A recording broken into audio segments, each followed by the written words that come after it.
Visualize the planet's largest metropolis, boasting 1 million inhabitants, devoid of electricity, yet enduring summer temperatures surpassing 100 degrees Fahrenheit.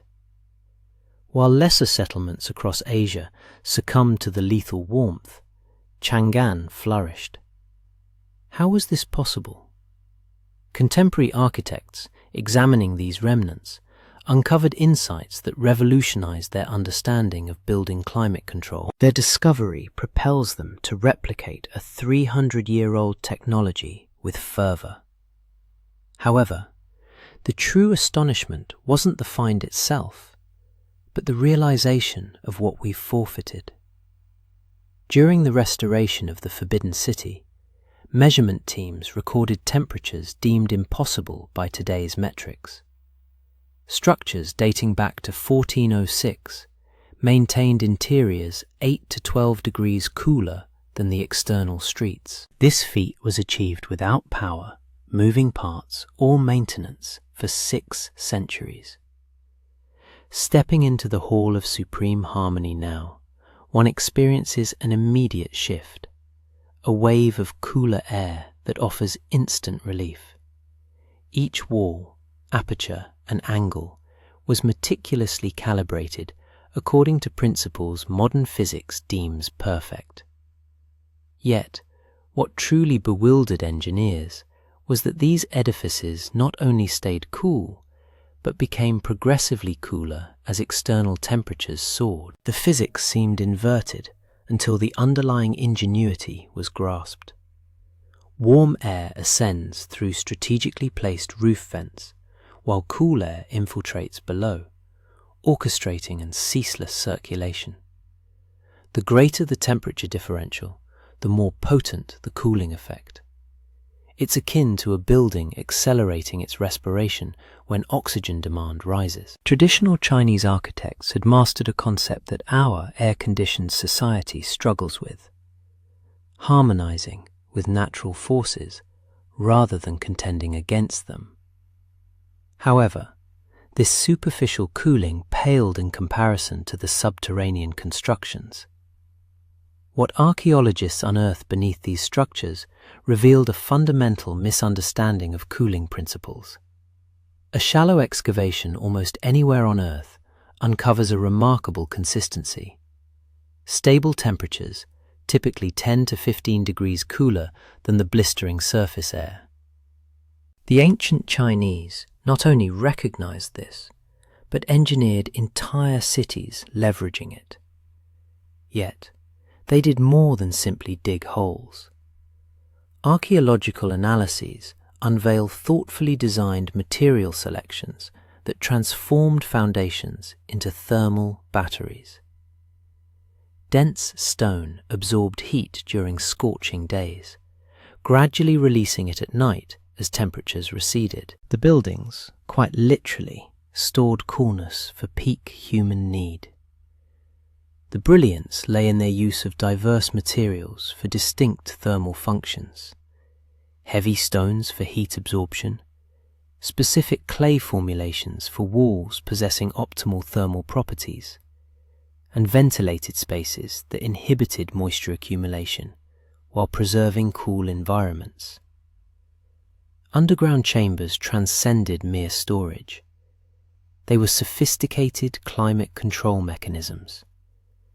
Air conduits linked these cool subterranean areas to the living quarters above, providing continuous natural air conditioning. Water features contributed additional cooling via evaporation, employing the same physics that cools skin through perspiration, but meticulously integrated into architecture with mathematical exactitude.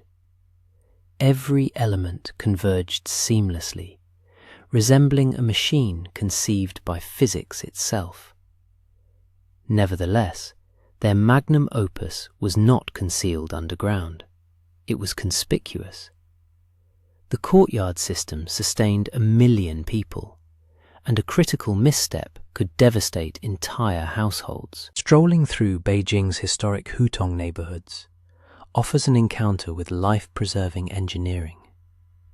These are not merely aesthetically pleasing spaces. They are climate control systems that gain efficacy as temperatures escalate. The innovation resides in interconnected courtyards of varying dimensions, each fulfilling specific thermal roles. Hot air rises and escapes through larger openings, while cooler air rushes in through smaller ones, generating natural wind tunnels. The hotter the external environment, the swifter this cooling air circulates. Here, the engineering attains refinement. Proportions were not arbitrary conjectures. Traditional construction manuals detail precise mathematical ratios for courtyard dimensions, calculations that optimize air circulation with the precision of modern wind tunnel testing. The Lama Temple exemplifies this perfectly, with multiple courtyards operating as interconnected systems. Reception courtyards maximize airflow for comfort during gatherings. Living courtyards balance air movement with privacy, and storage courtyards maintain consistently cool temperatures for preservation. Positioning was equally vital. Northern courtyards remained cooler by avoiding direct sunlight. Southern courtyards captured winter warmth, and eastern and western courtyards managed morning and afternoon heat, respectively. Entire neighborhoods transformed into single, vast cooling systems. Individual buildings collaborated, sharing cool air through interconnected passages. A single family's inadequate thermal management could compromise the comfort of the entire block. Covered walkways offered more than just sun protection.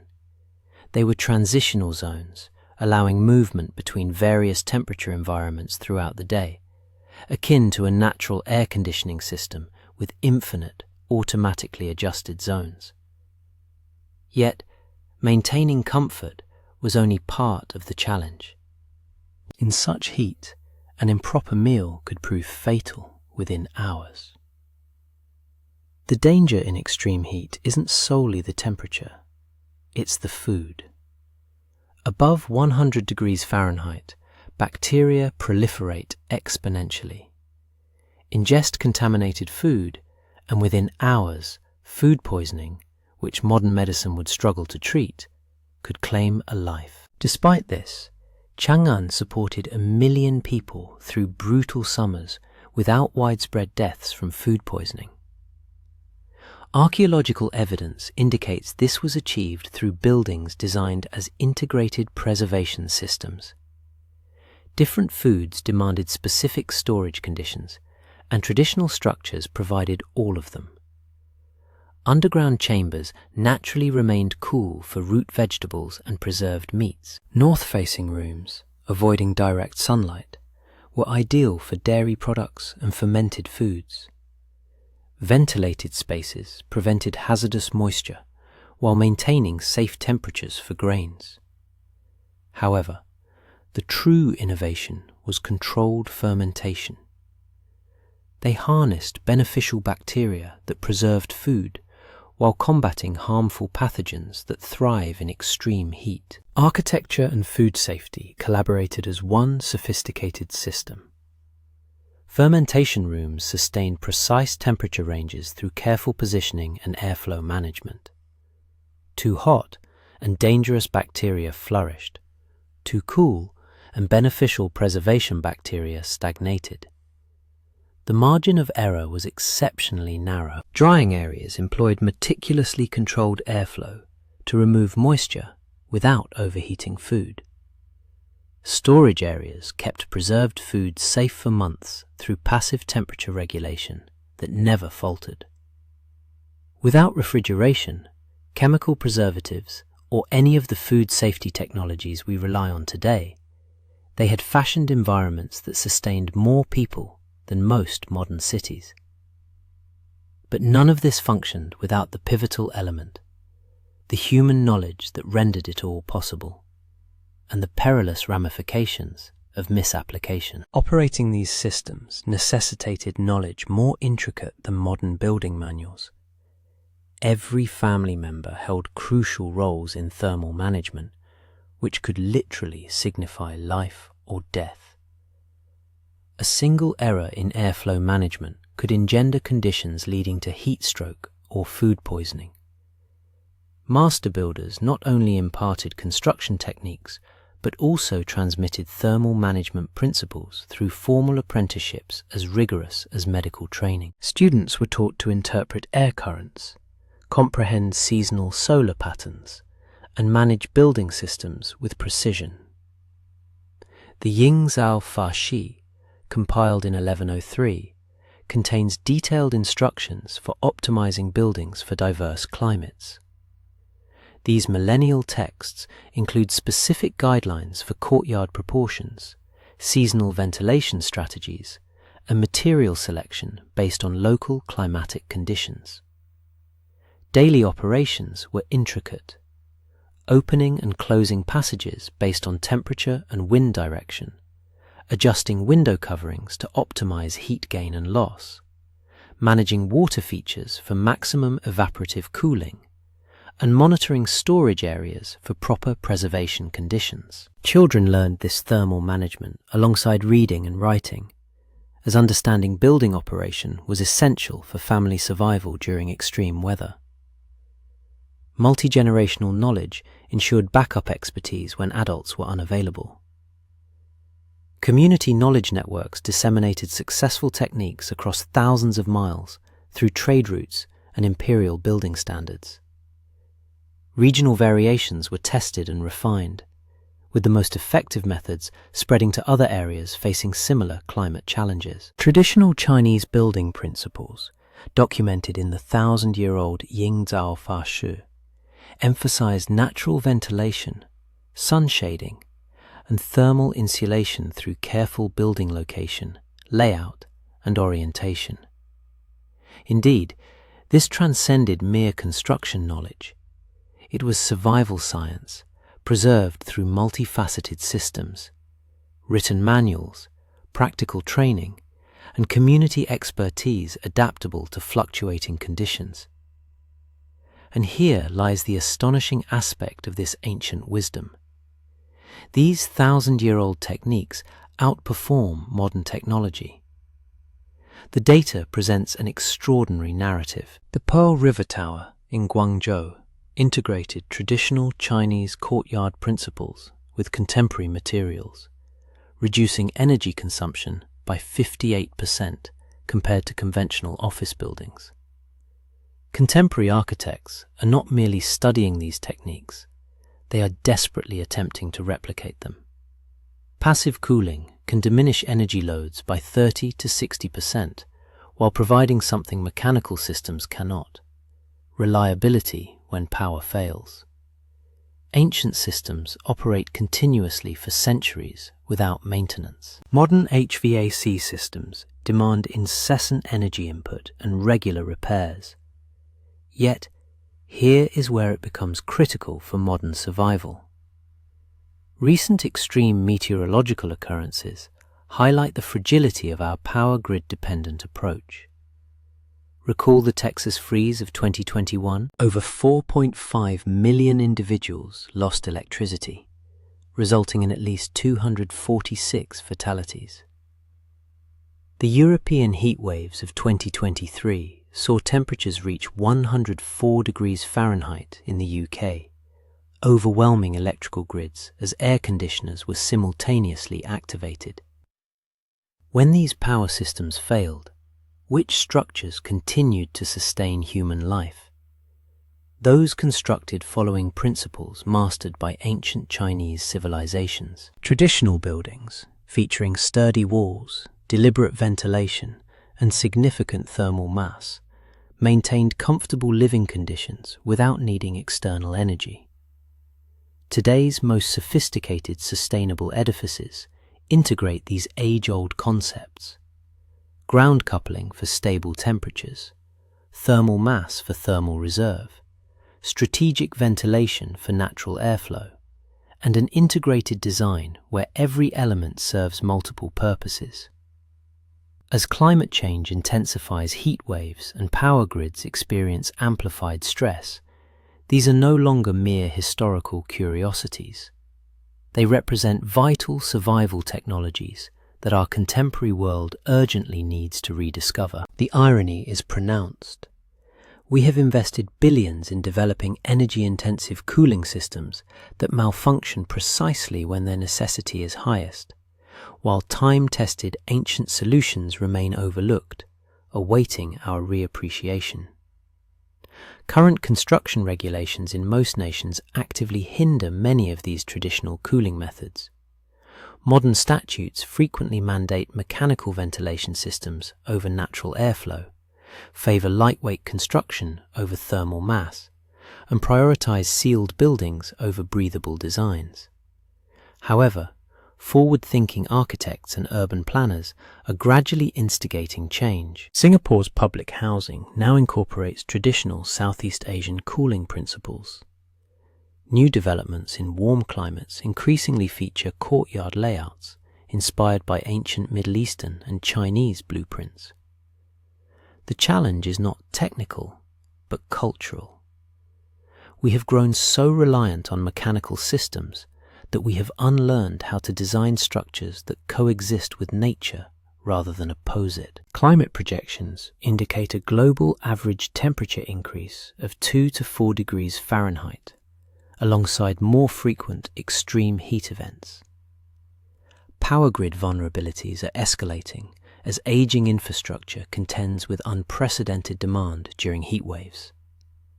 Traditional passive cooling is not merely environmentally friendly, it represents resilience engineering that continues to function when modern systems fail. As extreme weather becomes the norm, understanding these techniques transforms into essential survival knowledge. The ancient Chinese sustained nearly 1 million people in Chang'an through centuries of oppressive heat by applying unchanging physical laws. These principles remain effective because natural laws are constants, not variables. Consider this experiment.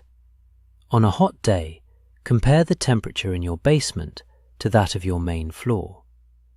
The coolness you perceive is the same earth-coupling principle that once cooled entire ancient cities. Most people experience this phenomenon without recognizing the sophisticated engineering it embodies. Observe your surroundings with a fresh perspective. Notice how older buildings often feature deep overhangs that block summer sun while admitting winter light, thick walls that stay cool on hot days, and strategically placed windows that facilitate natural airflow.